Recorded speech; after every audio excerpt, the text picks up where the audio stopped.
Tamasoma Jyotirgamaya Mrityurma Amritam Gamaya. Om Shanti Shanti Shanti. Om, lead us from the unreal to the real. Lead us from darkness unto light. Lead us from death to immortality. Om, peace, peace, peace. I hope you had good food. So did I. But good food and heavy philosophy are a bad mixture.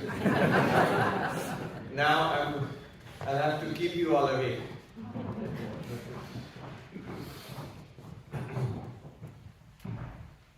So we saw in that section of the Taittiriya Upanishad,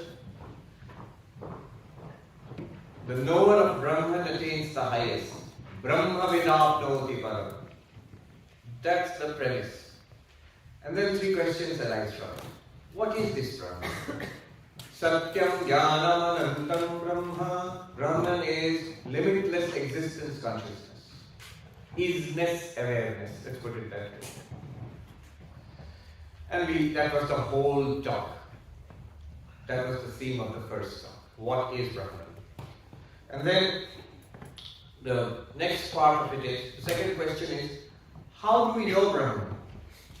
Because what was recommended is that you should know this Brahman. How do we know Brahman? And the answer was, Yo Veda Nihitam Guhayam Parame Vyoman. The one who realizes this Brahman in the sacred space of the cave of the heart. It's a poetic way of saying, you have to realize that I am Brahman. This is the question which we will deal with now. The third question is what you get out of it, and what you get out of it is So ashnute sarvan kaman sah brahmana vipashchitehi. That one enjoys the fulfillment of all desires by the realization that I am Brahman. I am this radiance called Brahman. The second question is what concerns us in this session. What is the way to realize Brahman? What is the way to know Brahman? How do we do that? Notice this very recommendation that you have to know Brahman tells us many things. First of all, it tells us what we know about ourselves, then it must be wrong or at least insufficient in some way. Otherwise, why would they say that you have to know yourself as Brahman? That means what we know ourselves as right now is somehow wrong or inadequate. Therefore, we have to correct our knowledge and correct our knowledge about ourselves, what we are. Also, the whole fact that the whole proposition that by knowing Brahman you will attain Brahman.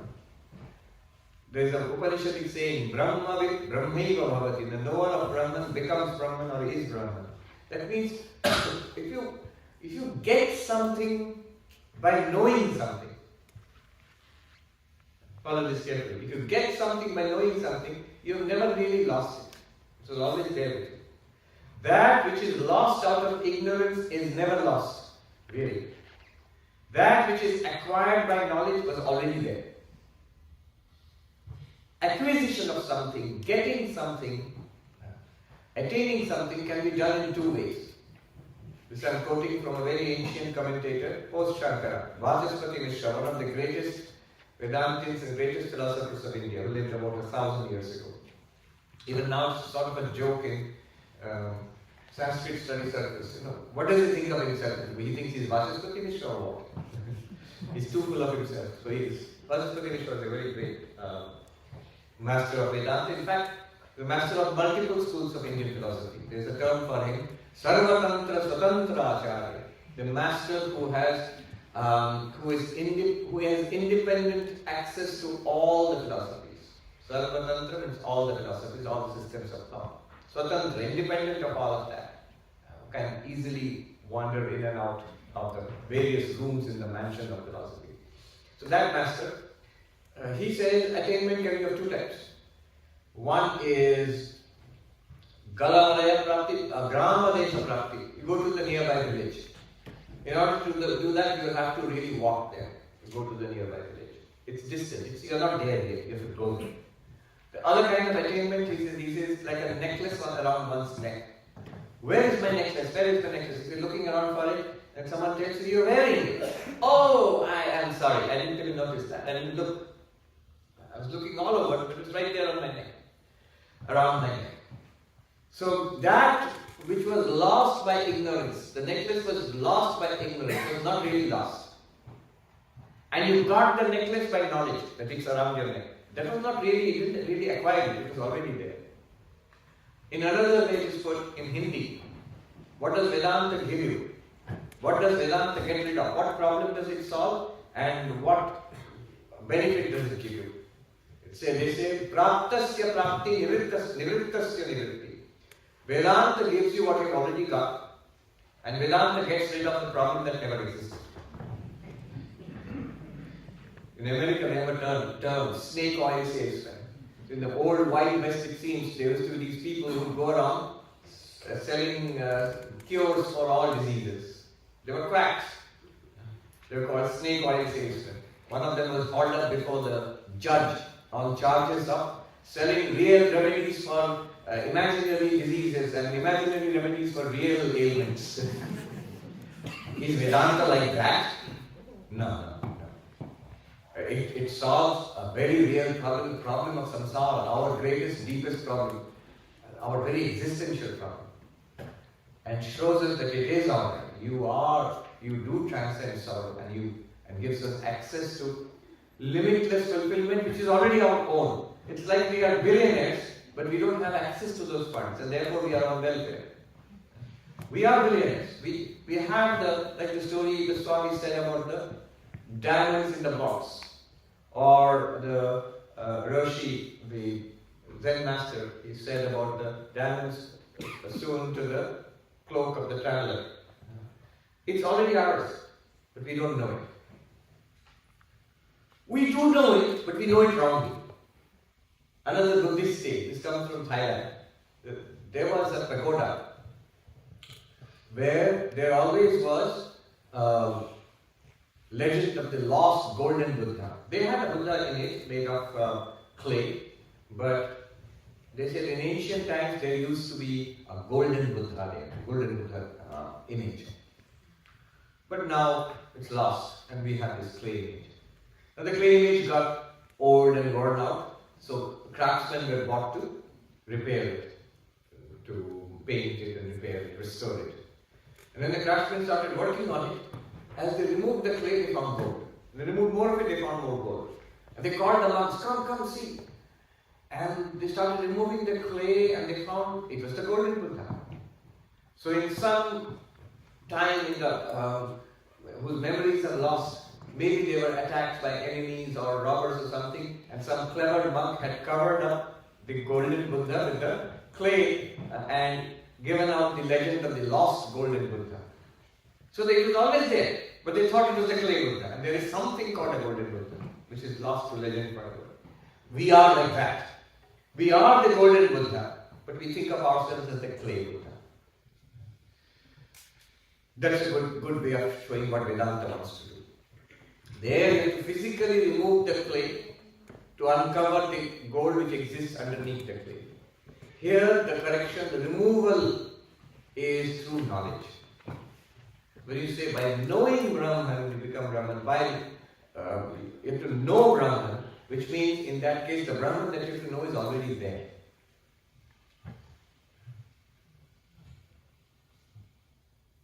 And what we know about ourselves in some sense is wrong.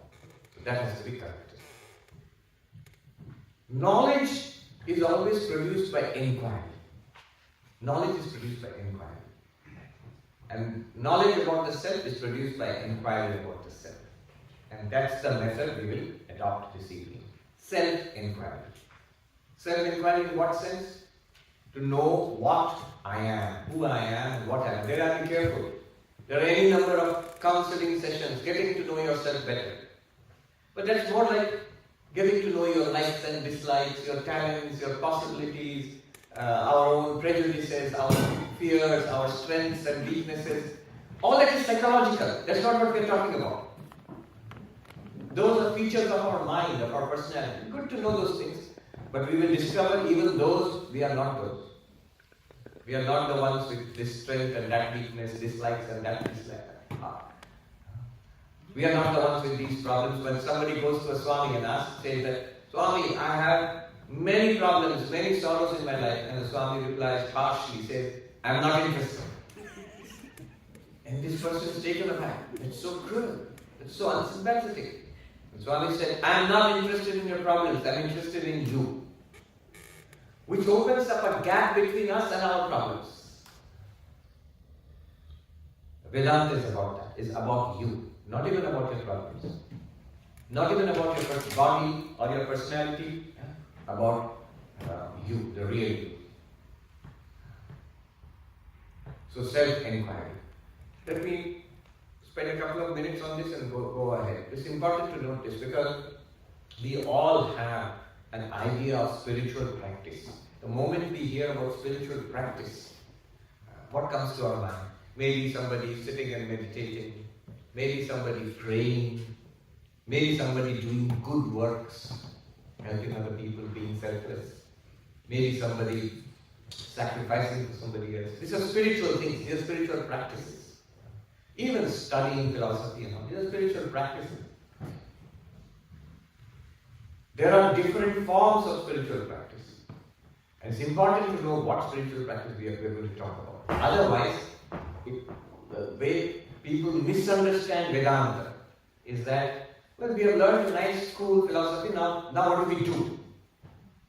You missed it. You missed the doing already. The doing was what you thought was a philosophy.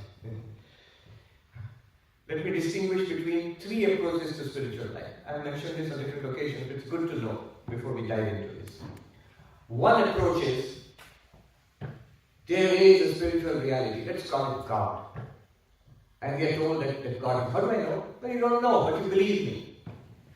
My book tells me, my religion tells me, my priest tells me there is God. And on the authority of that, on the authority of tradition, on scripture, I believe it. And then what do? With this God on whom I believe, I set up a relationship of love, devotion, surrender, and I practice worship, adoration, prayer. So this is one approach to spiritual life. In Hinduism, in some schools of Vedanta, this is called the bhakti approach. We'll speak about it tomorrow in the last session. The devotional approach. Notice, it's based on belief. You cannot start this path of belief, of faith in Hinduism, or in Christianity, or Islam, Judaism. You cannot start it with questioning and skepticism. You can't start believing in God by starting to read Richard Dawkins and Christopher Hitchens. No. You are not allowed to question in the beginning. You can question in order to understand the doctrine better. But the fundamentals you cannot question. One must proceed on that path of faith, and it's a valid path. It's not to criticize. When I'm going to talk about these things, it's not to criticize. Because why is it a valid path? It has produced so many saints and genuinely spiritual figures in all traditions of the world across the Ireland is built around Saint Patrick, a spiritual figure, a figure full of faith and devotion in God. So it's a valid path, but it's one type of approach. Why this has to be pointed out, especially in the West, especially here in deeply Christian countries, is because that's the only form of spirituality known to people. But there are other genuine forms of spirituality. There is a vast range of traditions of spirituality in India. This is one form. There are devout Vaishnavas who believe in God as Vishnu, devout Shaivas who believe in God as Shiva, devout Shakti worshippers who believe in God as the Mother, Divine Mother. These bhakti traditions, there are many. In fact, somebody said, the real Hinduism, Swami, is not your pure consciousness of non-duality. The real Hinduism is those who worship Rama and Krishna. It's true, in a certain sense it's true. That's the bulk of Hinduism. So that's one approach. But the only problem, unfortunately, with that is, one may not believe. One may find it hard to believe. Or one may just give lip service, yeah, I believe in all that, but not take it seriously or practice it. And in this day and age it becomes even more. So there have never been in known human history as many atheists and agnostics as there are. And also, the prestige of agnosticism and atheism is at an all-time high. Richard Dawkins was asked, why do you talk about atheism? Only a tiny, tiny fraction of humanity is atheist. And he gave a very understated British humor reply. He said, that's true, tiny fraction are declared atheists, but there was a survey taken of Nobel laureates, how many of them believe in God, in religion?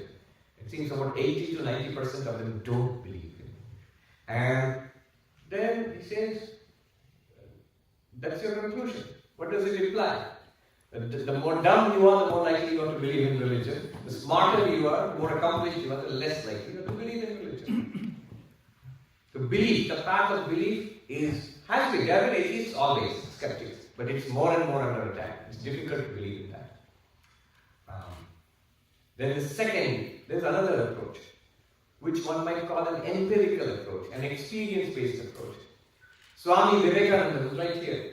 He became Swami Vivekananda. He was this young man in Calcutta in search of God. He went around in late 19th century Calcutta, which was a very renaissance time for Bengalis and for Indians. Remember, it's also multicultural because it was the capital of the British Empire at that time. So there were philosophers, scientists, skeptics, Christian missionaries, Hindu revivalists, all sorts of people. It's a big mixed head. He went around asking people, have you seen God? The young student Narendra Nath Datta, have you seen God? He was well read in philosophy. Notice, he didn't ask, does God exist? Or why should I believe in God? No. He asked, have you seen God? Blunt, straight. And he got an answer, an even more straight answer from his teacher, Sri Ramakrishna, who said, I have. I have seen God just as I see you. And then started the journey which would make him into Swami Vivekananda, which is why we are all here now. I mean, it's a long story. But that's one approach. There's another approach to God realization, to spirituality, the actual experience of God. What might be called not a devotional faith approach, but a mystical approach. It may start with faith, but it should culminate in an experience of God. I see God, or I heard the voice of God, or felt the presence of God. Empirically.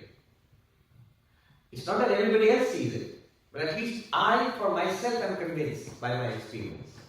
What kind of experience? Mystical experience, extraordinary experience. Not our usual seeing, hearing, smelling, tasting, touching, and not the way we are operating now, but some special experience, mystical experience. And there have been these mystics in every religion. In fact, you cannot truly have a religion unless you have at its core some mystical experience. That's where most of our religion comes from. The direct experience of God. Or it need not be used in God language. It could just be the experience of the ultimate reality, say in a Buddhistic sense, without any God talk, so to say. But these are all experiences. They are not theory, they are not doctrines, they are not matters of belief. This path says, so Swami Vivekananda would say, when he went to the United States, he would say, religion is realization. If God exists, I should be able to see God. If I have an immortal soul, I should be able to feel it, not just believe in it as a matter of doctrine. Religion is realization. So this is one path. And it's very popular. It's an idea which has caught hold of the imagination. It was always there in India, but it caught hold of the imagination of the West. So in America and Europe and everywhere else, this idea of spiritual experience is a fact of popular culture now. That people want and do have these spiritual experiences. What's the problem with this approach? You can call this the yogic approach. The first one I called it a bhakti approach. This is the yogic approach. What is the yogic approach? Through certain special practices, or maybe by the grace of God, you have these extraordinary experiences, not ordinary, extraordinary experiences which convinces you of the truth of religion. Most of the mystics, all the mystics had these experiences. What's the problem? The problem is what mystics all throughout the centuries in every civilization have faced. They think you're crazy. What's the first reaction to a mystic? To say that I heard the voice of God, or I'm seeing God, having these visions. You're nuts. You're crazy. Sri Ramakrishna himself, when he in his own lifetime was the priest of Kali in Dakshineshwar, what did the local people say about him? He said, he is the mad priest of Dakshineshwar. Pagla, the mad priest. The mad Brahmin priest of Dakshineshwar. Because he was always having these experiences, having visions and such. And today maybe it's a more politically correct times, people won't say, the neuroscientists will not say you're mad, they will say much more politely. We don't doubt that you are having a vision. We don't doubt that you are experiencing light. We don't doubt that you are feeling one with the universe. I'm sure you are. But it's not because you're seeing God or you're actually one with the universe. Because there's a tumor in the left side of your brain which is putting pressure on certain nerves. And therefore you feel that. It could be right. Sometimes it is pathology. Sometimes it is, there's problems in the brain. How will you distinguish questions? How will you distinguish between a genuine mystical experience, of which there are many, and hallucinations? I come from Manhattan. A couple of years ago, they legalized weed. Now, many are having spiritual experiences, especially in the evening. How will you distinguish the experience of one of them in Central Park and a mystic, genuine mystic? Both are claims, both we do not see, both cannot be verified scientifically. Then how? There are ways, but this, you can see the criticism, the possibility of doubting. As against this, I am putting forth this a yogic approach. This is a problem, if at all there is a problem. Remember, this is also a very valid path, like the earlier path of devotion and belief. I'm just using it to distinguish it from what we're going to talk about. The path of knowledge, what does it do? Remember, here the path of knowledge is not reading lots of books or listening to lectures. It is realizing something about ourselves. However, it's not a belief that I am Brahman or Atman. No, not at all. It's not even an extraordinary experience that I am Brahman or Atman. It's not that I saw myself as Brahman, now it is very cool. Now I have the nice memory of, in 25 years ago I saw myself as Brahman. No. It should be a permanent shift in our understanding, our realization of ourselves. What I realize myself to be, I realize it now also. It's clear. Yes, the moment of the shift can feel very much like an extraordinary experience. The moment it happens, because it's so stunning. But it is not like the yogic kind of mystical experience, which comes and goes. It's rather what it is like what we have understood, what we have become convinced about through our Vedantic study and inquiry. It's a deepening of that. It's not understanding. It's a deepening of that understanding. So the understanding, the intellectual conviction, intellectual clarity is very much essential. Because the ultimate realization that I am Brahman or Atman is basically a deepening of that understanding, of that clarity. This is the way of knowledge, as distinguished from the way of devotion, the way of yogic experiences, the way of knowledge. What does it consist of? Because with devotion we understand. It means going to temples or mosques or churches, it means reading devotional texts, it means praying, it means worship. Yogic approach we also understand. It means sitting like this, breathing like this, turning our mind inwards, stillness, meditation. We understand that. Or intense prayer leading to a mystical experience. We understand that. But what does the path of knowledge, what does it consist of? It consists of 3 steps. Study, reflection, meditation. In Sanskrit, Shravana, Manana, Nididhyasana. Study, reflection, meditation. What does this study mean? Study, literally the word is hearing in Sanskrit. Shravana means hearing. Hearing just does not mean listening to lectures or talks, although it can be central. What it means is to systematically study the teachings of Vedanta. To listen to the talks, to study the books. When is this stage of, the first stage of hearing, when is it complete? The first stage is complete When I have downloaded that information, then I can say confidently, I know what Vedanta teaches us. I know what the books are trying to tell me, or the teachers are trying to tell me. I have that information. That's complete. Then your hearing is complete. The second stage comes next, reflection. Why do we need a second stage? Because now I know what the book tells me, now I know what the teacher tells me, I can tell you in my own words, I can summarize it, I got it. But now I know what the book tells me or the teacher tells me, but I don't understand it. I have many questions about it. When I have many questions about it, those questions have to be dealt with through reflection. Reasoning it out yourself. Many of the books help you. There will see plenty of question answers in these books. Objections are raised one after another. If you say this, or if the opponent says this, this is the answer to that.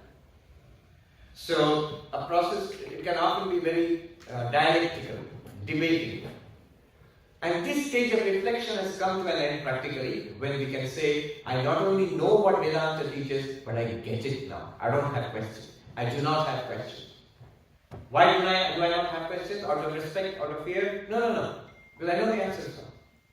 I know enough to convince myself. I'm convinced. Stage 1, I know. Information. I have the information. I know what the books say. Stage 2, I know what the books say and I understand it too. I'm convinced about it. I'm sold. One more stage is necessary, because even after stage 2, one might still say, that's a nice philosophy. It's really cool to know. But I can't claim that I'm enlightened. I can't claim that I am limitless consciousness. I don't have the results also. The fulfillment, the transcendence of suffering. They say in America, you're still the same dude. You're still the same dude. I don't see any difference practically in my life. I mean, now I know this very nice philosophy. I can even teach you. But I don't manifest it in my life. I honestly can't say I am a saint, I am an enlightened person. No. So, to convert our conviction, our clarity into a living reality, Vivekananda called it the assimilation. This truth, it should tingle with every drop of your blood, he says. Just as I think I am this person, Swami Sarvapriyananda, to that level of confidence, it should be utterly obvious to me. I am limitless awareness. I should know what it means. So this is the path of knowledge.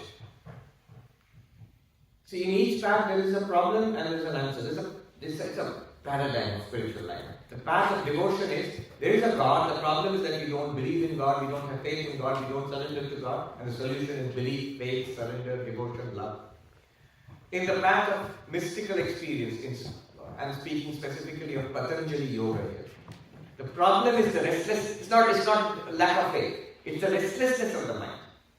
Whether you believe in it or not, that's secondary. It's the restlessness of the mind which is the problem. And so the solution is stilling the mind. Yoga chitta vritti nirodha. Yoga is stilling the movements of the mind. That's the second one. What will happen if you still the movements of the mind? The hope is the reality beyond the mind will be experienced. The third approach, the approach we are taking, no, it's not a question of belief. No, it's not a question of stilling the mind. You must make the mind work. Sitting quietly will not solve your problem. It's a problem of ignorance and the solution is knowledge. In this path, which we are going to talk about, our problem is ignorance, our target is ignorance. And what we will target it with is knowledge. So we must generate knowledge. See, in the first approach, you must generate faith and devotion. In the second approach, you must generate stillness, body, speech, mind. In this third approach, the one which we are going to talk about, you must generate knowledge. How? Hearing, reflection, meditation. Good. Now let's go into this method. It is called the method of self-enquiry. And there are many procedures for self-enquiry. In the Vedanta you will find them. For example, the method of the seer and the seen, drishya. The method of the 3 states of the mind, waking, dreaming, deep sleep. The method of the 5 levels of the human personality, pancha kosha vichara, inquiry into the 5 levels of the human personality. The third one is what we will do, because it's the one in the Upanishad which I spoke about, the Taittiriya Upanishad, from which I was quoting in the first session. In the next paragraph onwards, for the next several paragraphs, in that section, it gives us a method. And we will apply that method and see. Possibly to a very few. Either you fall asleep or you just be distracted. Maybe you just maybe you become enlightened. Let's see. We can't lose anything.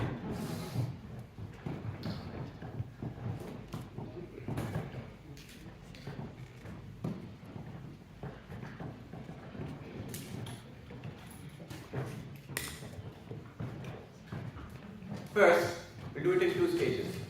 First, I will talk us through the method. What is this method? A process of inquiry. What are we inquiring into? Ourselves. So I'll talk us through this process of inquiry. And then at the very end, we will try it for a few minutes. But something to be tried by yourself in moments of quiet reflection. What we are going to do is the term is vichara. Vichara means inquiry. In inquiry, we will take up what we think ourselves to be. Because Vedanta tells us that you are limitless existence consciousness. But that sounds very nice, but that's not at all what we think of ourselves. In our job description or our biodata, we don't write limitless consciousness and existence. We talk about our birth, our parents, our educational qualifications, jobs, and experience, and all of that. So we have to start there. We start with what we know. Any good teacher, the golden rule of teaching is to start where the student is. From where we are, from the near to the far. But what is near to us? To the far. From the known to the unknown. From what is to what shall be. This is the golden rule of teaching. In Vedanta, however, the thing is rather curious. It's from the near to the nearest, you yourself. From the known to the more than known, not the unknown. And from what is to what really is. What is to what really is. Our real nature. So let's go into it. When I will give you the teachings from the Upanishad, I am giving you the teachings from the Upanishad and Shankaracharya's commentary on the Upanishad. The way to receive it will be the three things: hearing, reasoning, meditating. One has to ask oneself these three questions. What did he say? That's one. I should be able to answer that. If I am not able to answer that, then nothing works. At least I must be able to hear what has been said, read what has been given in the text. So this is the first question. What did he say? Second, do I get it? Is this clear to me? Yes, in your understanding, intellectually, is this clear to me? Do I get the point of it? It should be. It's pretty simple actually, at every step. Third, is it real? Is it a fact for me? If I say, you are sitting on this chair. What did he say? I said you're sitting on this chair. Do I get what he said? Yes, it's straightforward. He's saying that I'm sitting on this chair. Is it real for me? Yeah. I'm sitting on the chair. It's real. This is the way you have to check. Because they're going to go from something pretty obvious to something not at all obvious.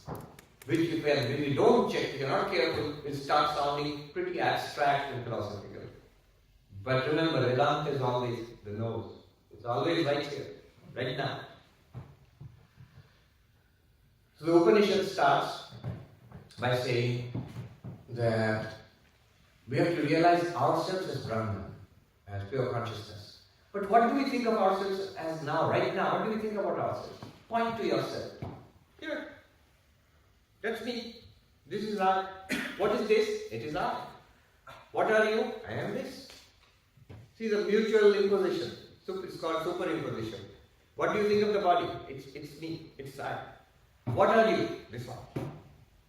I am this. This is me. We start there. From the known to the unknown. From what is obvious to the student. We start there.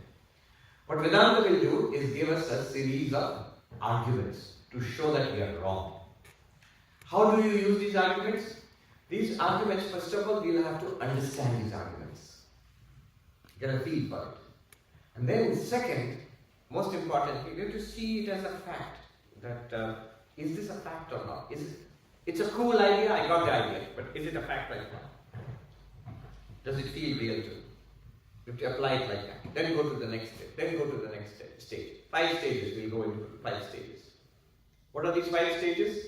A deeper and deeper and yet deeper inquiry into who am I or what am I. At each stage we'll ask what am I. And we'll see the answer that we give is wrong. Then we go deeper. Then we get another answer, a better answer. Still wrong. We go deeper. And like this we hope to discover ourselves as pure consciousness, Atman, Brahman, whatever has been promised. So let's start. It's called a journey into the cave of the heart. The heart here just means, Shankaracharya makes it clear, just means the mind, the intellect, our understanding. That's the cave. And we go deeper and deeper into the cave in the hope of meeting the lion in the cave or whatever it is. My real nature, I am really there in the depth of the cave. And this cave has 5 layers, deeper and deeper layers. Inner, deeper in the sense inner. And remember when I say inner, inner does not mean physically inner. If you go physically into the body, what will you find? More body. You will find the more gooey, sticky, icky parts of the body if you go inside the body. Just body, it's physical. What I mean by inner, what Vedanta means by inner is inner to our experience. It's a philosophical word, phenomenological. In our experience, what feels inner, more subtle, more inward, in that sense. Alright, let's start with the body. Upanishad calls it Annarasamaya Purusha, that is the body made of food. Annamaya Purusha, Annamaya Atma, the self made of food. What's that? It sounds delicious, the self made of food. It's this physical body. It's made of the food and drink which we eat and digest and assimilate. This body here, what you see, what the doctor examines, what you weigh, this is, the Upanishad says, this is the self. This is the self. Why does the Upanishad say it's the self? That's what we think. We think I am this. We speak and behave as if I am this. We feel I am this. Now the Upanishad has to convince us that you are not this. It's there, but you are not this. The Upanishad first says, so you are the body. Yes. But the body changes. Yeah, that's true. Consider how much the body has changed. From birth to babyhood, to teenage, to youth, to middle age, to old age, the body has changed tremendously. Okay, so. But don't you say you are the same one? You are identical. You have an unchanging identity. You are the one who was that little baby, who was the young, the teenager, the young person, the middle-aged person, and the old person. You are this unchanging person across the changing body. Not just common sense. Not just common sense. Your mom will tell you that baby, that's you. Picture, old baby picture, to embarrass you. That's me. The law holds you to be the same person. That one who was the baby, the school student, the college graduate, and the one who entered the job is the same one, according to law, according to common sense. In every possible way, you are the same one. So here's the problem. How can you be unchanging and changing at the same time? You clearly are this unchanging entity, which you call a self, whatever it is. But that self cannot be the changing body because it's changing. The changing and unchanging cannot literally be the same thing. It's like a little kid is running around. A dog, even better. A dog is zooming around, having zoomies, is running around. And if you catch hold of the dog, either the dog will stop or you will be dragged along. Right? You can't say that I will not move and the dog can go on running around. It can't if you're holding on to the leash tightly. So the changing and unchanging cannot literally be the same thing. I, the unchanging self, and the ever-changing body. Body is there, it is changing. I am also there, I don't know what I am, but I clearly feel that I am this unchanging entity. That the changing and unchanging cannot be the same thing. Therefore, I, the unchanging, am not the changing body. Literally. I may be embodied, I may be in there, that's what I feel, but I am not literally the changing body. Second, another argument. So what do you do with these arguments? Understand these arguments and try to see if that makes sense. Second argument. The seer and the seen. The subject and the object. The seer and the seen are never the same. These eyes are seeing, and whatever it is seeing is distant, is different, is distinct from these eyes. Here are the eyes, here is the microphone. Microphone and the eyes are different. It's sort of common sense. The eyes can only see things which are at a distance from them. Things which are seeable, of course. The eyes cannot see themselves. The seer cannot see itself. If you ask, have you seen a mirror recently? But that's it. What you see in a mirror is a reflection of your eyes. What you see in a selfie is a picture of your eyes. The way the eyes are directly seeing, that way the eyes cannot turn around and see themselves. You can see a reflection. Seer and the seeing are not the same. Now this body, is it the seeing? Yes, I am the seer of this body. I'm not only the seer. I see, I can touch the body, I can smell the body, I can taste the body, if the tummy is rumbling, I can hear the body. All of my senses objectify the body. Therefore, I, the seer of the body, I, the experiencer of the body, I, the subject, to me the body is an object. I cannot literally be the body. Whatever I am in this body, embodied right here, but I objectify the body. Just as I objectify this one, I can see it, I can hear it, I can touch it, I can smell it, taste it. Similarly, everything applies to the body. The body is an object to all my senses. Therefore, I am not literally the body. Just the body by itself. That's who I am. No. Because it's an object to me. I am the subject. It's the seen. I am the seer. And there's a lot of philosophical heavy lifting that goes on here. Self-reflexivity. A thing cannot operate on itself. A knife cannot cut itself. So, I, the seer, cannot be the seen. Therefore, since the body is the seen, I am the seer, experiencer of the body, I cannot be the body. Second argument. Third, related to this but subtler and very elegant and beautiful. I am conscious of the body. The body is not conscious of me. Conscious and non-conscious, sentient and insentient, they cannot be the same thing. They are literally opposites. I am aware. What I mean by this argument is I am aware of all these things and I am aware of the body. If I ask on which side is awareness, is it on, suppose I am aware of this bottle. Look at your own experience. What does it feel like? Where is the awareness? There or here? Here. And I am aware of this. This is an object to me. The philosopher Arindam Chakravarti very nicely defined what is an object. An object is anything that objects to your consciousness. Suppose think of your consciousness as a field spreading out and it then runs up against this bottle. It objects to your consciousness, but you become aware of it. So I am conscious of it. It is not conscious of me, at least in my own experience. Consciousness is on my side, that's an object. Subject and object cannot be the same thing. The conscious and the non-conscious cannot be the same thing.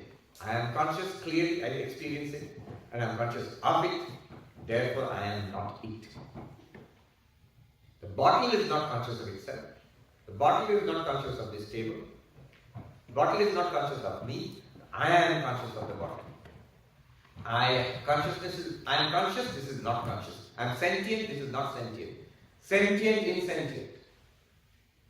Therefore, I am not the body. I am aware of the body. So awareness is on my side, not on the side of the body. The body is not aware of me. The hands do not say, hello Sarvapriyananda. No. I say, hello hands. So I am aware of the body. And therefore, so it's a simple argument, elegant, sentient, insentient. But get a feel for it. All these arguments are living arguments. You can get a feel for it right now.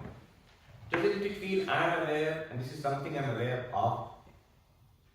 Therefore, I, the aware one, cannot be the thing I am aware of. Just like I am not these things. 3 arguments again. I can multiply. I got 7 or 8 good arguments. You can find many of these arguments in Aparoksha Anubhuti, for example. So 3 arguments. What are the arguments? changing, unchanging. In Sanskrit, Savikara Nirvikara. Therefore, I am I unchanging, I am not the changing body. Next, seer and seen. In Sanskrit, Drashta and Drishya. I, the seer, am not the body which is the seen. Then next, conscious and not conscious, or sentient, insentient. I, whatever I am clearly sentient, I am clearly aware. And the body is something I am aware of. Therefore, I am sentient, the body is insentient. From my perspective. Therefore, I cannot be the body. Interesting arguments. There are other arguments also. 3 arguments. I am not the body. Then the Upanishad says, oh, so you are not the body. We have first said, I am the body. The Upanishad says, so you are not the body? So we are not the body, shall we go on? He said, yeah, let's go on. Then you are not the body. And yet you are there. You are clearly there. The Upanishad says, then what are you? Anyoantaratma pranamaya. What does the Upanishad say? You are other than the body. Anya. Where am I? Just look at it phenomenologically in your own experience. If I am not the body, suppose I am not the body, where am I? Sort of feel it, in a very first person sense. Do I feel I am out there? No. Even if I am not the body, I feel I am embodied. I am somewhere here in this body. So I am in the body. Anyo antaratma. I am not the body, but I am something in the body. I am somewhere in this body. What's the next subtle thing that comes to attention? The body. The next subtle thing inwards to our experience is the Upanishad offers breath. Prana. Breath. It's a physiological, it stands for all the physiological functions going on in the body, which makes the body a living body. So, the most obvious one we are aware of is our breath. Now, attend to the breath. Look at the breath. Does the prana change? Yes. The prana, sometimes the prana controls health and sickness, hunger and thirst. Because I was hungry a little while ago, and then I had a nice meal, I am not hungry anymore. The prana was hungry, the prana was then satiated, it is full now. The prana changed. The prana changed. And I am the same one who was hungry, now I claim I am the same one who is not hungry.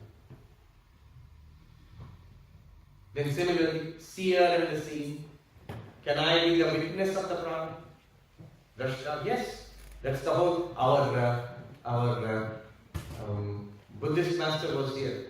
The whole of the mindfulness meditation is watching the breath, anchoring your attention on the breath. It's not about watching the breath, but using the breath to generate attention, mindfulness. So can you watch the breath? Yes, I can watch. I'm breathing in and I'm aware that I'm breathing in. I'm breathing out and I'm aware that I'm breathing out. If I can do that, then I am the seer, and the prana, the breath, is the seen. Seer and seen can never be the same. Therefore, I am not the prana. And further, the conscious and not conscious. I am aware of the breath. The breath is not aware. Breath is just air. It's just mechanical, biological action in the lungs. It's further action in the respiratory system. It is not aware of me, the self. I am aware of it. I am aware, it is not aware. Therefore, I cannot be the breath. 3 arguments. Changing and unchanging. In Sanskrit, savikara and nirvikara. Therefore, I am not prana. Drashta drishya. Seer and seen. Therefore, I am not the prana. Sentient and insentient. In Sanskrit, chetana jara. Therefore, I am not the prana. Therefore, I cannot be the prana. And the Upanishad says, oh, so I see you are not the prana either. No. Deeper we go. It's the cave of the heart. We're entering into the cave, deeper and deeper into the cave. 3rd level. First level was body, 2nd level was prana, 3rd level. And now we come to what we generally think of ourselves. Mind. Mind. Personality. This person, I'm a person. Yes, we say. Yes, that's what I wanted to say. I never said I was a skeleton. I never said I was a puff of air in my lungs. I am a mind. I am a person. Now we have it. But does the mind change? But you think, oh boy, does it change? Every day, from morning to evening, how many times happy, how many times miserable, how many times excited, how many times bored, how many times inquisitive, how many times, I saw something very nice in a museum in Dublin.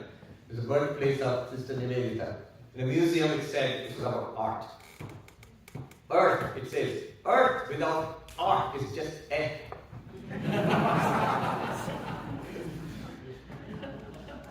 The mind changes so much. But I am the same one who notice, I myself, I was bored. I am excited. I felt sad. Now I feel happy.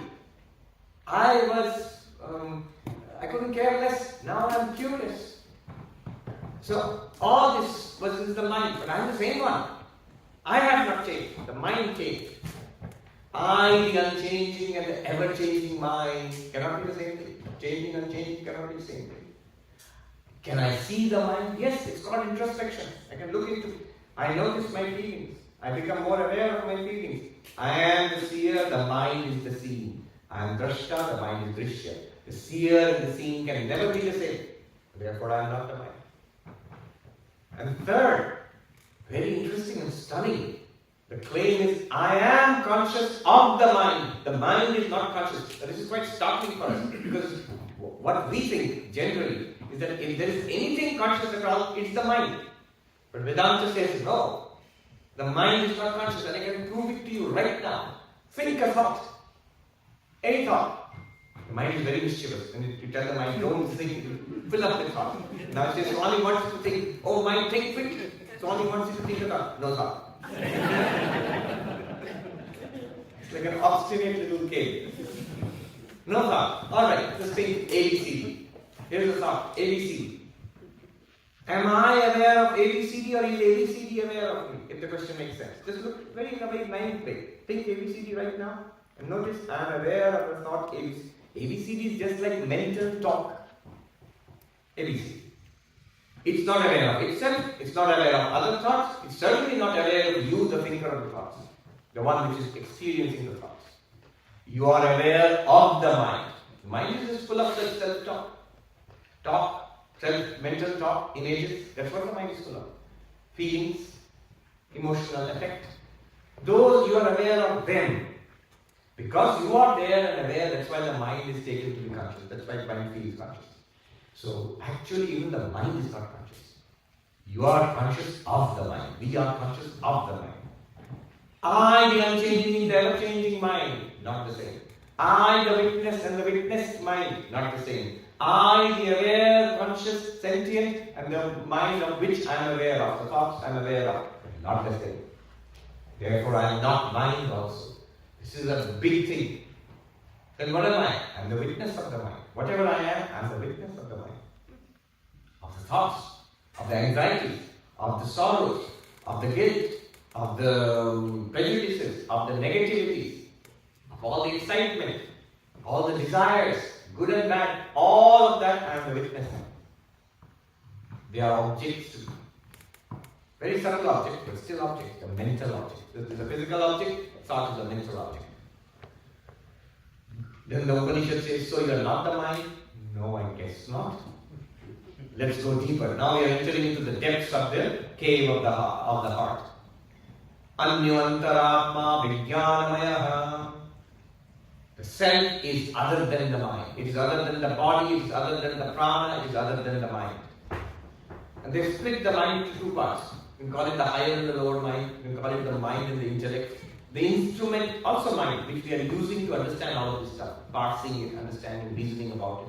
That's called in Sanskrit buddhi or vijnanamaya, the intellectual self. Are you the intellect? Are you the intellect? So certainly intellectuals think we are the intellect. I remember this professor of literature long ago. We were arguing about Vedanta, and he said, look, I get it. What Vedanta is telling us is that we are intelligence. I'm saying that's precisely what Vedanta is not telling us. The capacity to understand, to grasp. No. Even the intellect is subject to change. Of course it is. That's how we learn. I did not know until one day, eureka, I know. That's the intellect change. But I am the same self which was aware of the ignorance in the intellect, and now I'm aware of the understanding, the knowledge, the new light in the intellect. I am the self, the witness of the correction in the intellect. Changing intellect, the unchanging self cannot be the same thing. And I am aware of the movement of the intellect. Of course I am. I'm painfully aware. If you're a scholar, if you're a researcher, you are painfully aware of the progress of understanding. So, you are the witness, you are the seer of the intellect. The intellect is also seen. Understanding is also something that is seen and appreciated, understood. And you are aware, the intellect is not aware. I am aware of the intellect.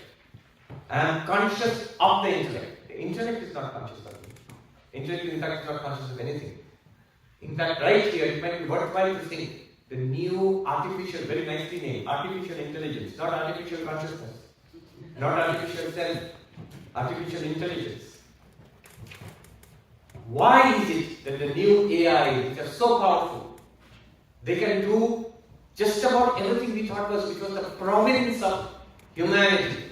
We thought one day, in the golden age of science fiction, 1960s and Asimov and all, these machines will come and they will take over all sorts of the hard, boring part of our lives and leave us, composing poems or writing songs or whatever, the creative side.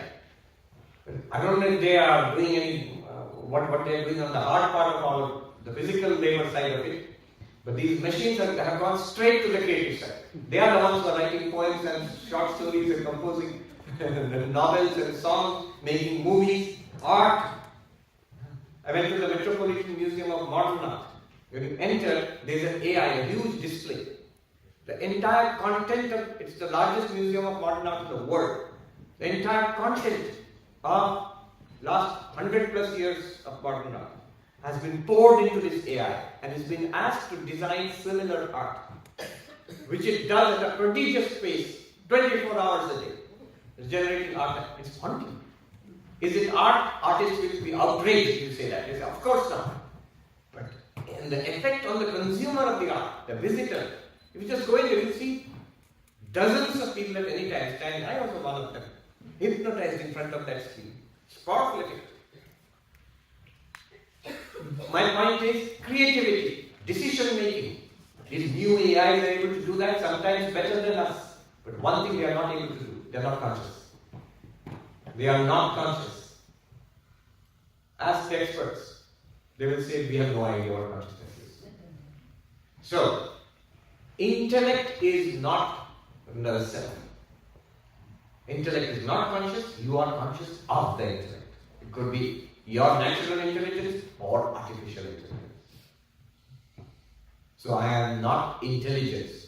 In Sanskrit, Vijnanamaya. What does the Upanishad say? Oh, so you are not the intellect either. I guess not.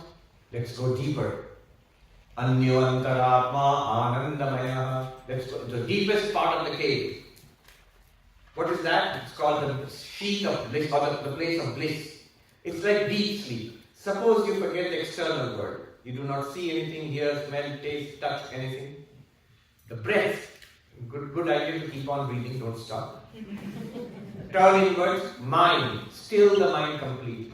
Neutral feelings, you don't remember anything, no desires are coming up, no thoughts, no anxiety, nothing. Just blank. Intellect. Don't try to understand anything. Don't try to cognize or reason about anything. Stop. That entire blankness. Nothing, just nothing. Am I that? But even that's an object. Even that comes and goes. It just came right now for a moment you simulated it. It comes in deep sleep, it comes in anesthesia, it comes in coma, maybe. So it comes and goes. It's also an object. And it's also not something that is aware. You are aware of it. I mean, if you can say that.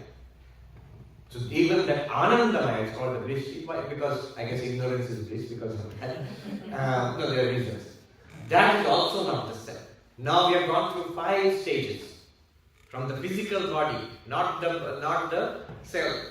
So the Upanishad, commentators, Shankara calls it a sheath, S-H-E-A-T-H, a sheath covering the self. Annamaya kosha, the physical sheath, body.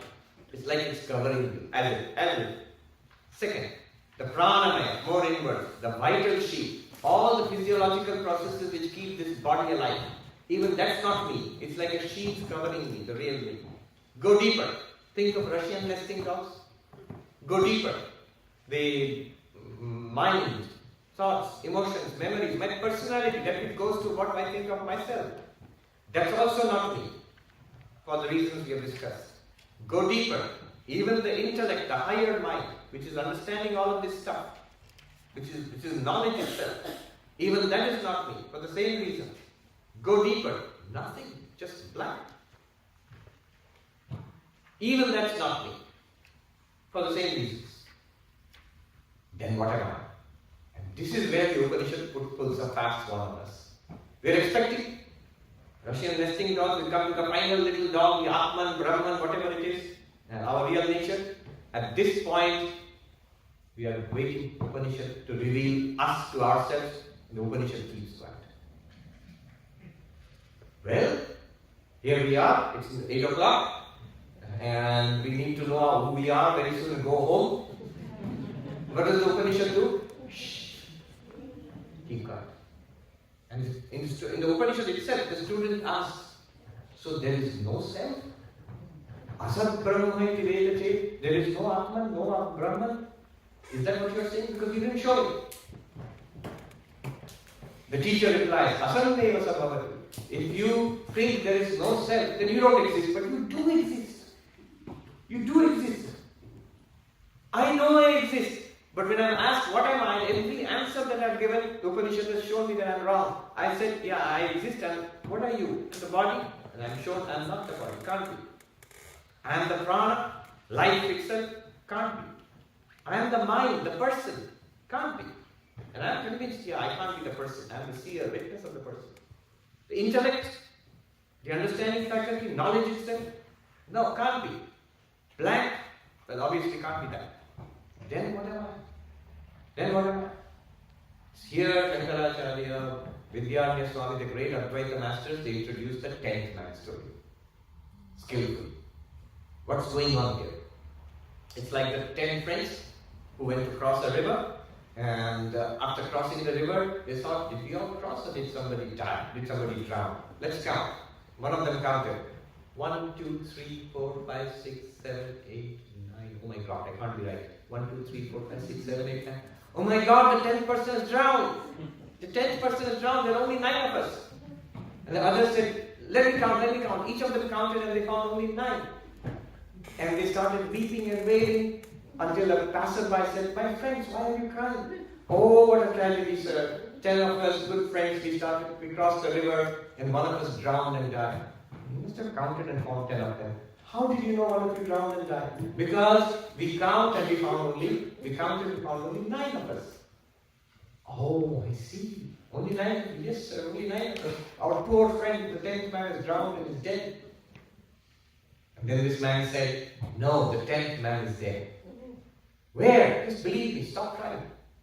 That's where the Guru comes in, the texts come in, the scriptures come in and tell us, it's there, the ultimate reality is there, it's perfectly alright.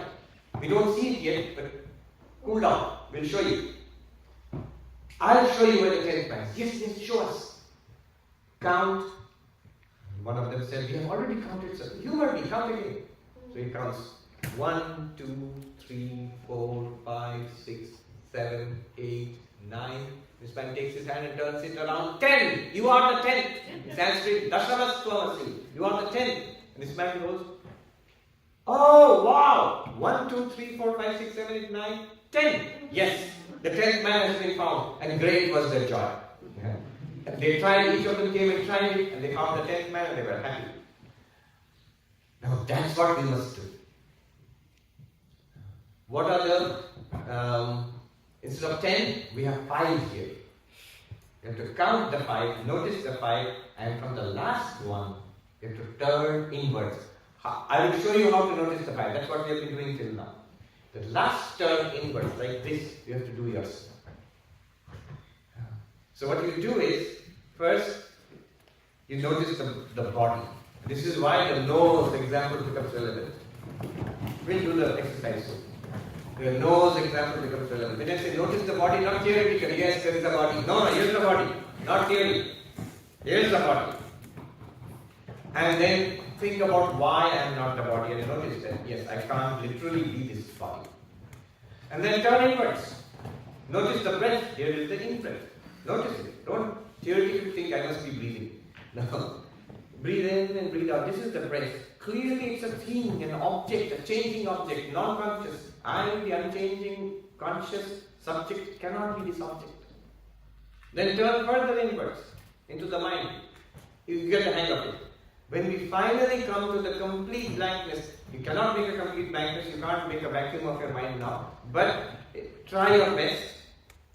Try in the sense of absolute stillness, physical stillness, slow, deep breathing, or for a moment if you can hold the breath, utter stillness of the senses, of the mind, eyes closed, and blank.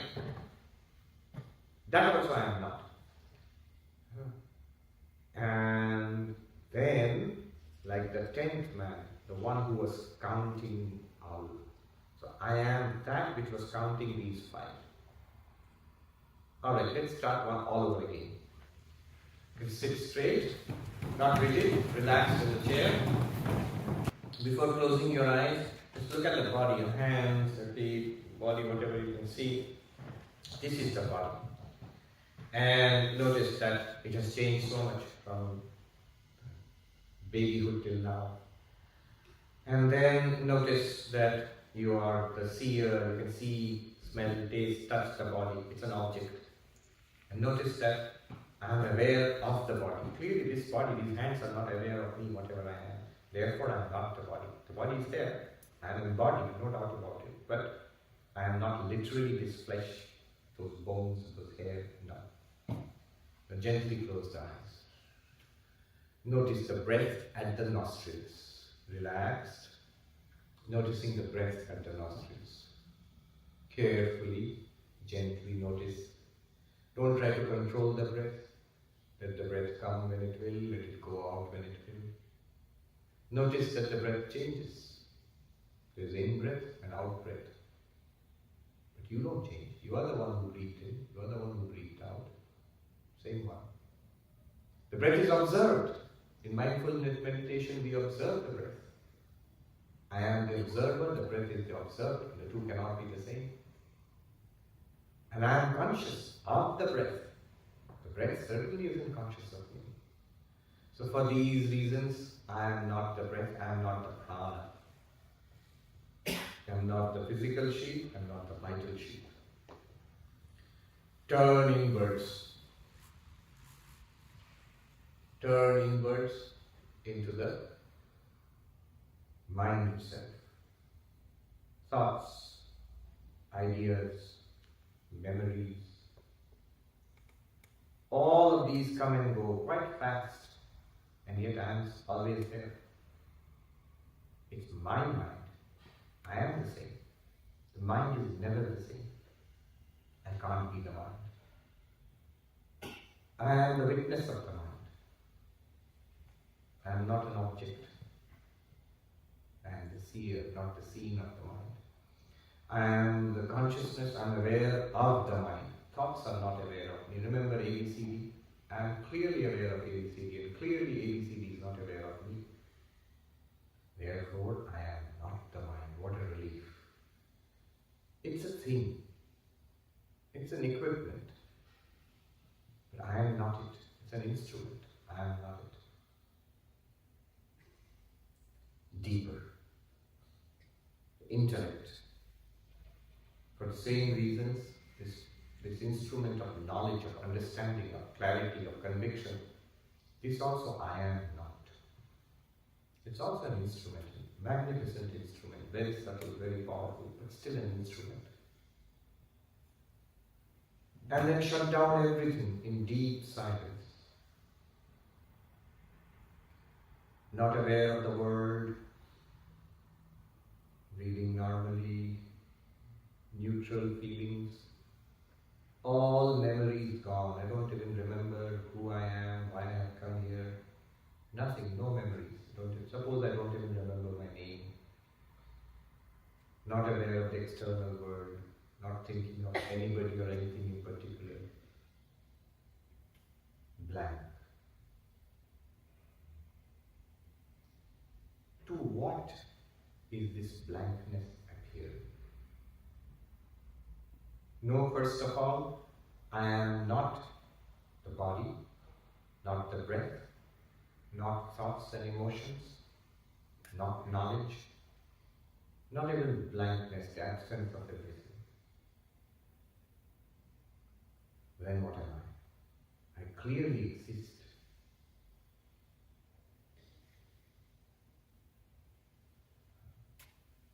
That existence, to which all of these are appearing, body, prana, mind, intellect, and the blankness, that existence which underlies all of this, in which all of these are appearing, in that shining existence, that existence awareness, that isness awareness, that presence, I am. It's never an object, ever the subject. Never illumined, it's ever the illuminer.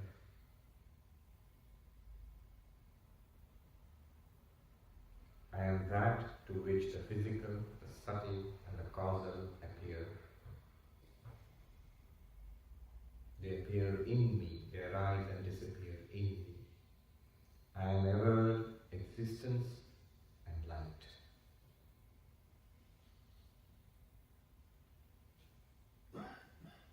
Gently open your eyes.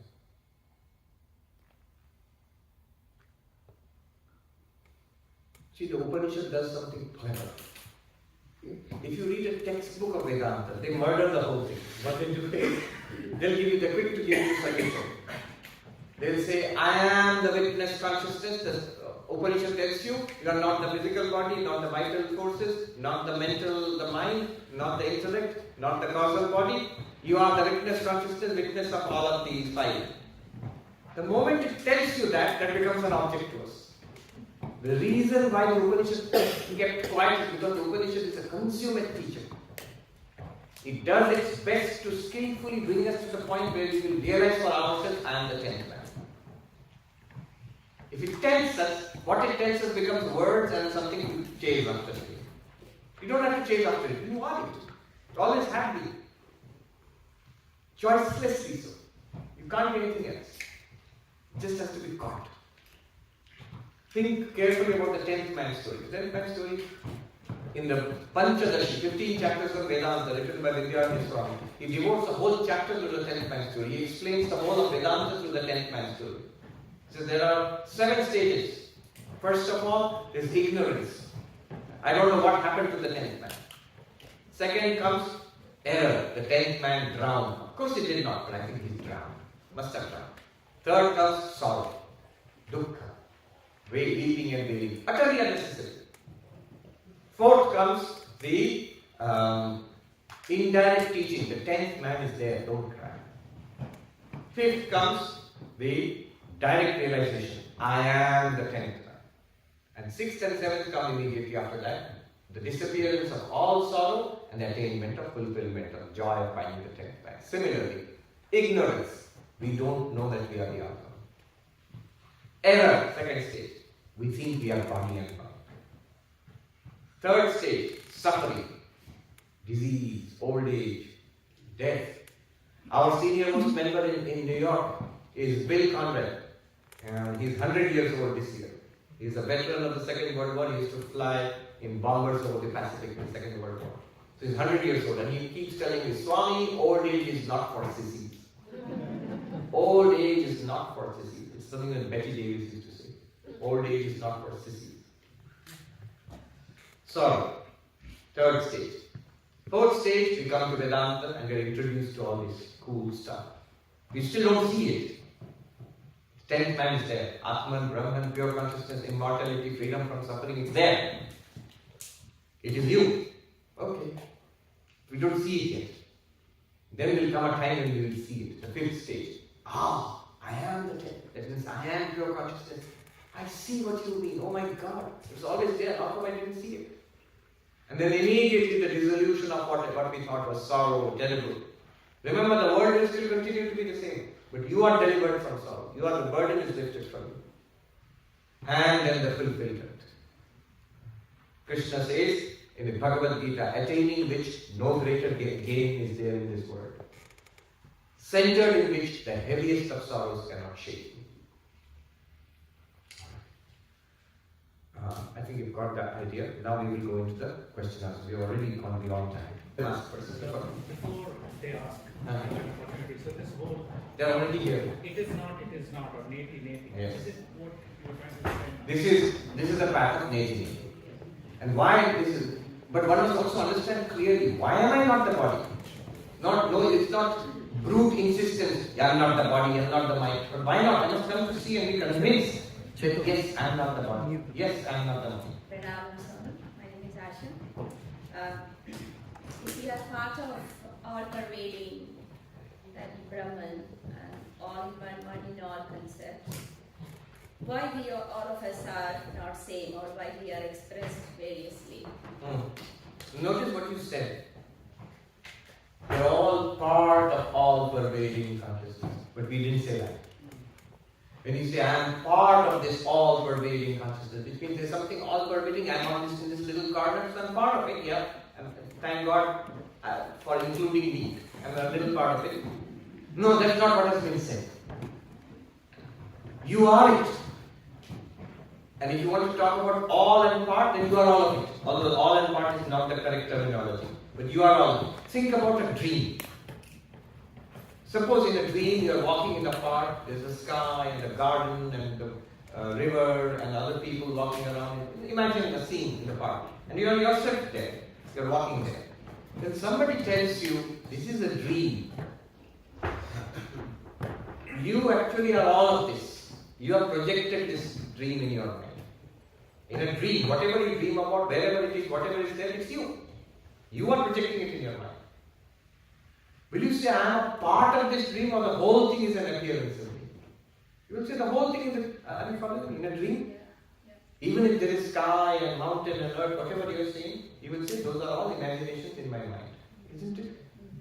That's what Vedanta is telling you. Your consciousness, your existence, on you the universe is painted. You are not part of it. Thank you. Yes. And your question was, why are they expressed variously? Yeah. When you are part of it, then you feel we are all various. When you are that in which the whole thing appears, you will realize they are not various. The appearance may be various, but you are only one thing, which is pure consciousness. Yes.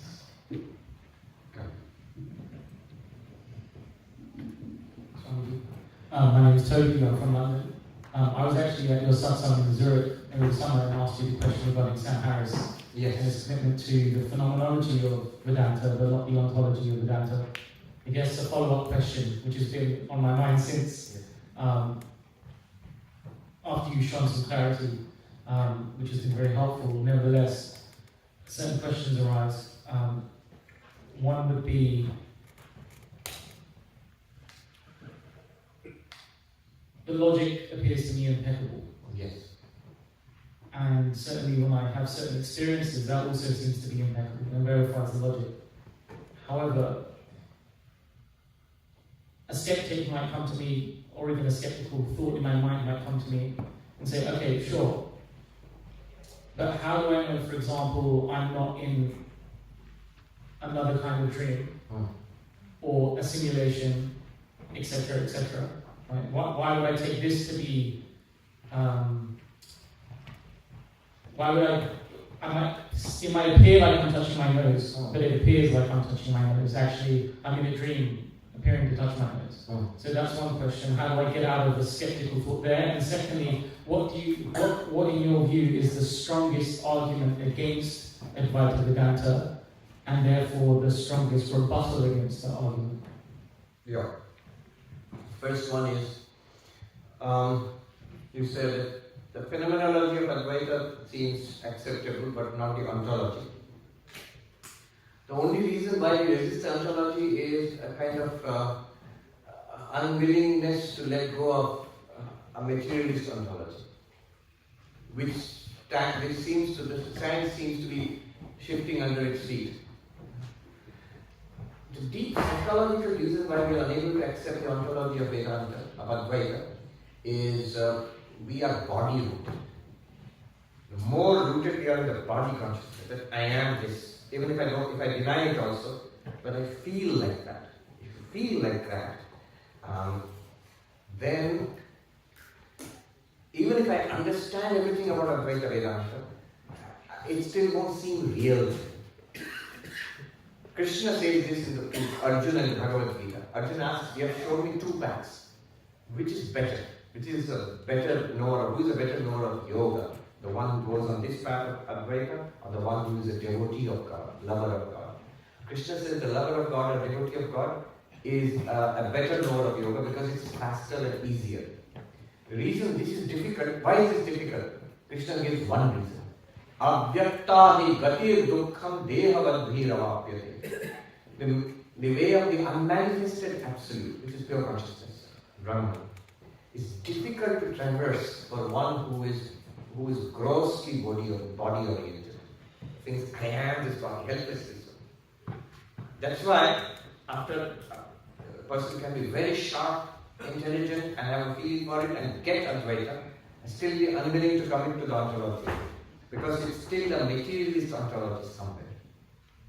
A body-based ontology somewhere. You need to shift it to a mind-based and then to a consciousness-based ontology. When your own feel changes, the Advaita ontology will also feel more real, or more correct. That's why you're right. Sam Harris agrees with Advaita Vedanta only up to a point. He will not abandon the materialistic grounding of reality for this Brahman grounding of reality. Then Advaita has only minimal value. It's some therapeutic value, nice, but that's it. Regarding what you... The strongest argument is like the Wittgensteinian thing. This word, it can be beautifully explained in terms of Vedanta. Word is an appearance in consciousness. But suppose someone asks, how would this word appear if materialistic explanation, reductionism, if that were right, Advaita were wrong, how would this word appear? Just like this. You cannot argue from your experience in the world to demand that you agree Advaita is right. Yes, the whole world is appearing in consciousness. Okay, you can argue from there to Advaita Vedanta. But the other way around also. Suppose someone can explain how consciousness is produced by the brain. Then how would the whole world appear? Just like this. And consciousness itself would be a product of the brain, of the material things. But this for me, this argument will work. A cornerstone of this argument is the hard problem of consciousness. Please explain to me how the subject can be explained in terms of object. Please explain to me how consciousness can be reduced to brain activity. Until one has it's not just me. How many theories of consciousness are there?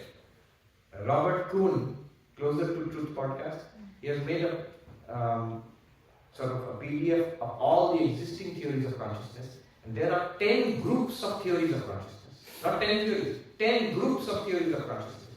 Among which, in one of them, Advaita is one of them. But there are so many others, including some new ones.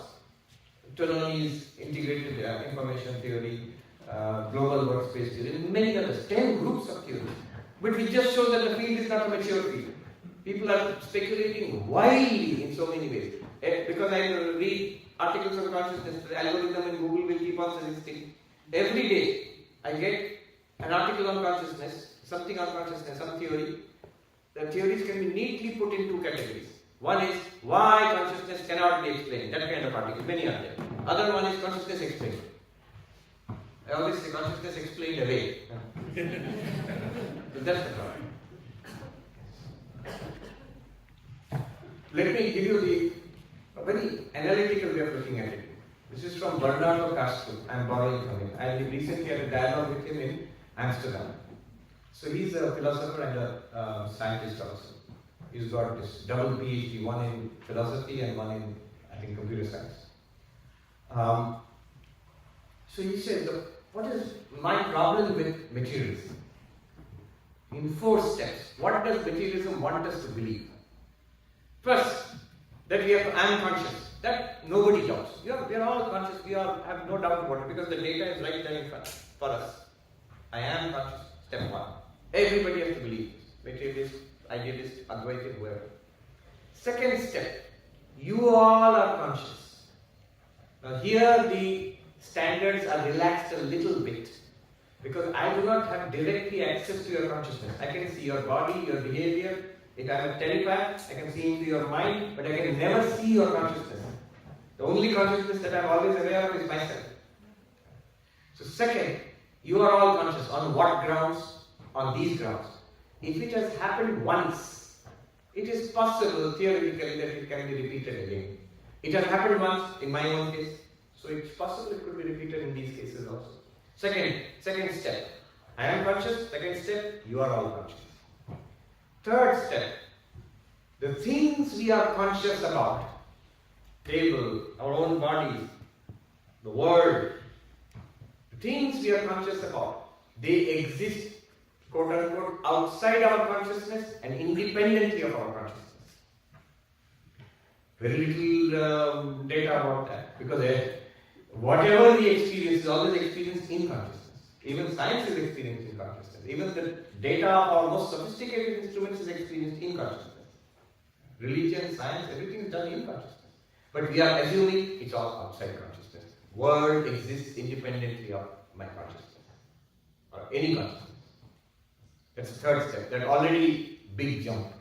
And the last one, which is too much of a demand, that this world, it seems to, which we are assuming against logic, that it against data, that it exists independently outside consciousness. That is the entity, the object, which is generating my conscious experiences, which is creating me the consciousness. Then only you have materialism. Very nicely put, Bernardo Castro.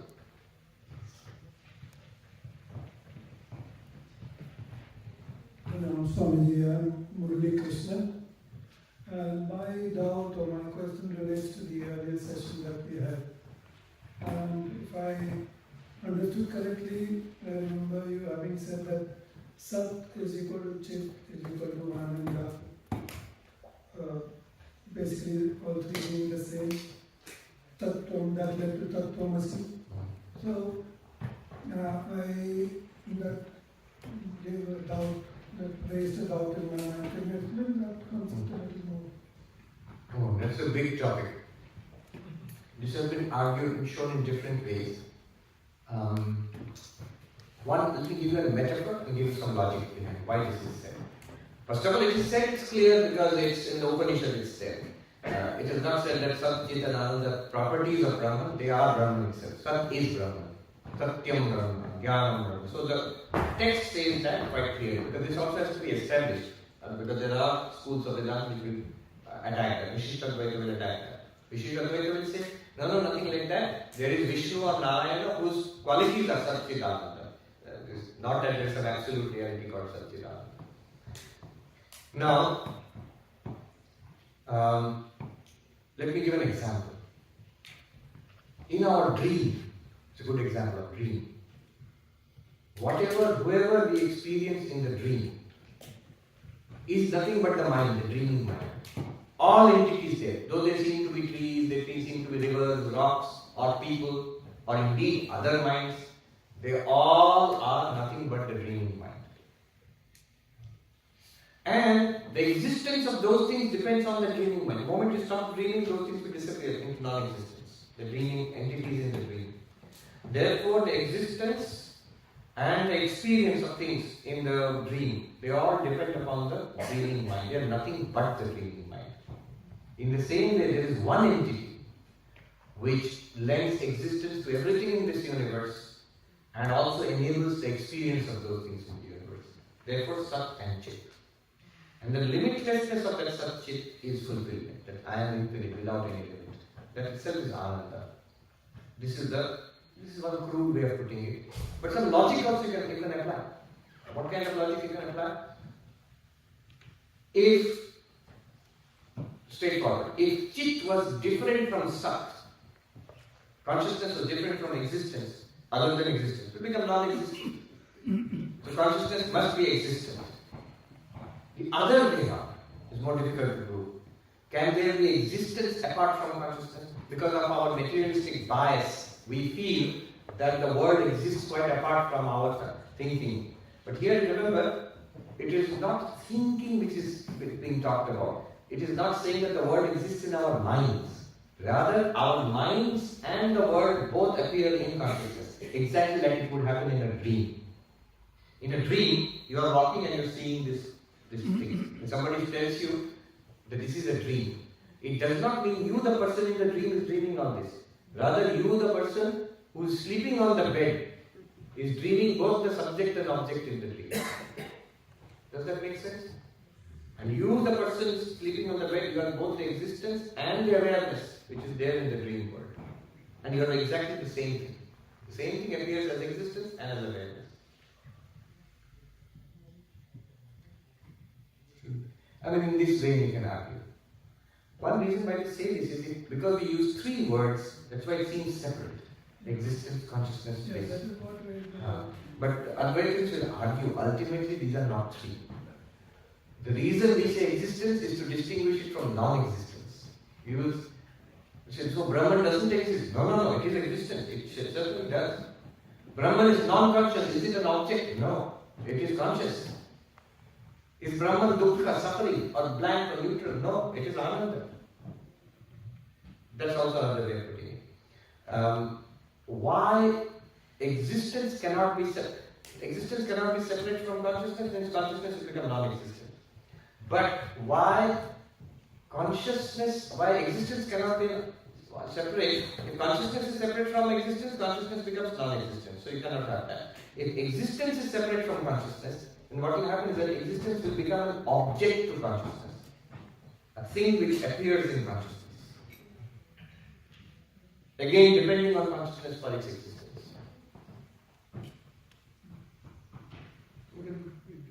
These are really deep stuff.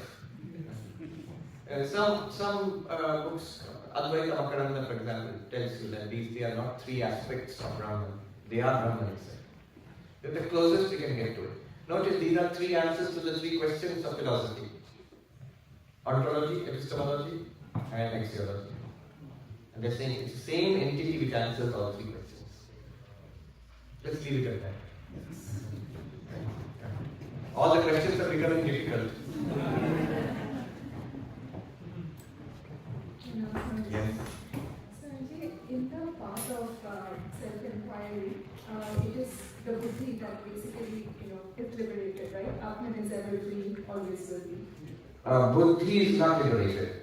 Or it is the buddhi that determines that it is liberated. Now, yes. Remember, this is a good question. Who is liberated? Once you study Advaita Vedanta closely, after some time you come to this question.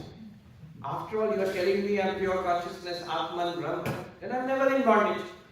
And if I am never in bondage, I don't need to be liberated, I cannot be liberated, there is no need to try to liberate me, I am ever free.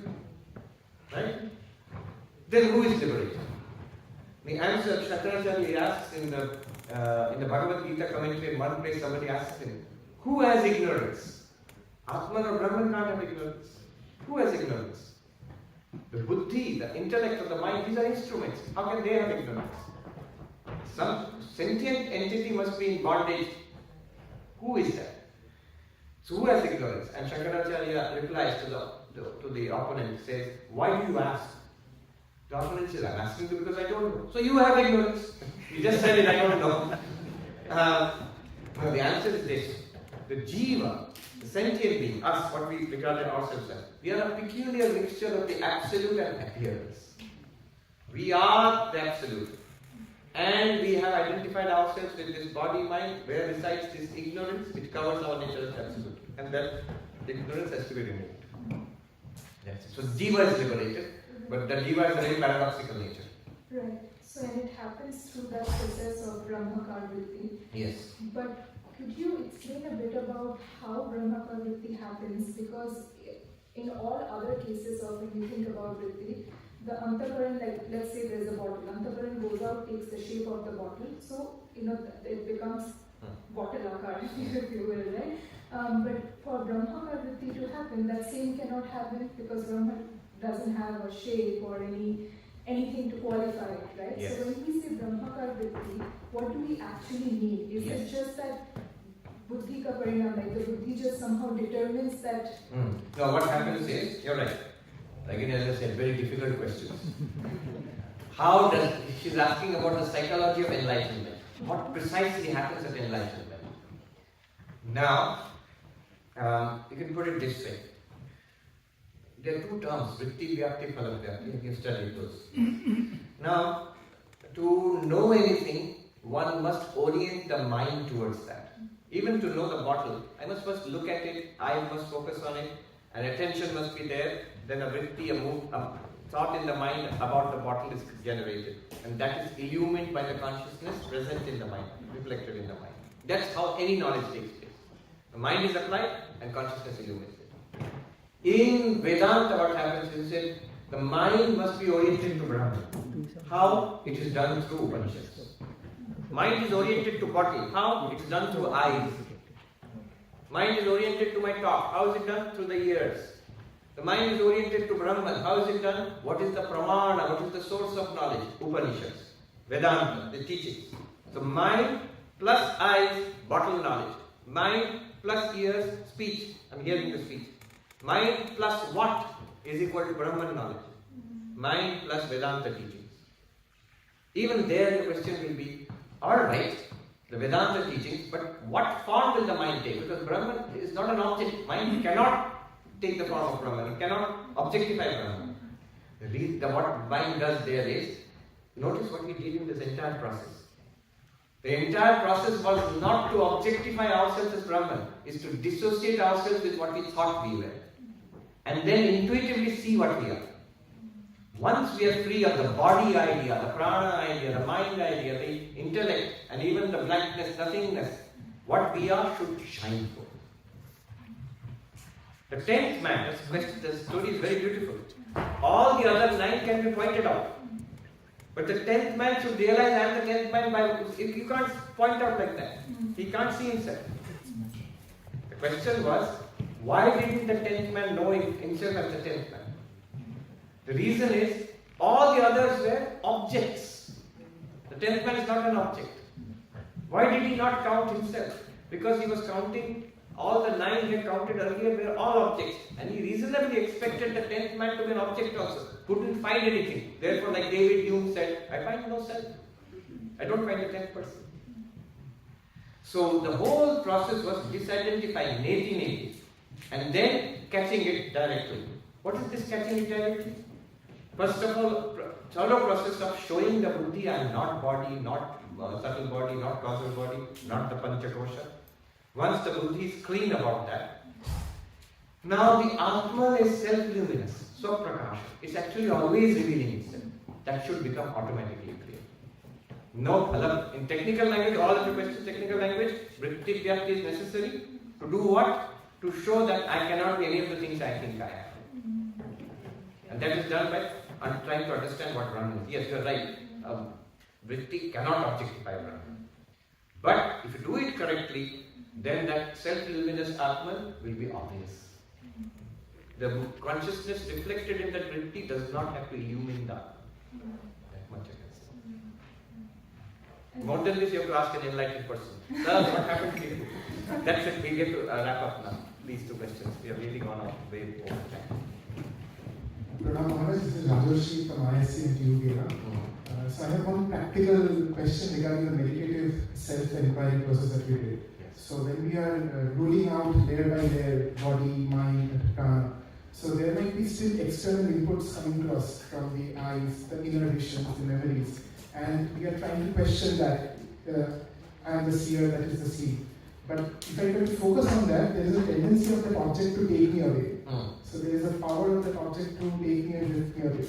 So what gives us the power to cut off that entanglement? Yes. Sorry, and just one small part. Like for example, if you're listening to music and you suddenly fall asleep, you notice that the experience vanishes. And then when you wake up, then the experience comes in. So nature has already given us an involuntary process of cutting the input from the... Yes. To cutting off that input is done in three ways. First, a purity of the mind, which purifies, cleanses the mind so that it's not restless, anxious, bubbling over. Such a mind cannot grasp the after. That is called Chitta Shuddhi. The step one of cutting off the input. Step two is practicing the stillness of the mind. All input to be input has to come to the mind and has to be a movement in the mind. If you practice the stillness of the mind, which is meditation basically. To practice the stillness of the mind is the end product. The process is mindfulness. So, meditation. That's the second, deeper way of cutting off the input. Then the mind becomes absolutely still. If you still the mind, input will not come. The same as sleep. No, but you are awake. In sleep, what happens? The mind falls asleep. Here, without any movement in the mind is still awake. So, it will be almost like sleep, but without the sleep is tamas. There is no tamas, there is a high sattva, a high sattvic mind. So, stillness is the deeper way of cutting off the input. Third, the most subtle way of cutting off the input is to seed the mind with this Vedantic knowledge. What is that input? It's an appearance in consciousness. So every input will remind you of yourself as consciousness. To know my own eyes, I don't have to stop seeing. I just have to be aware that whatever I am seeing is because of my eyes.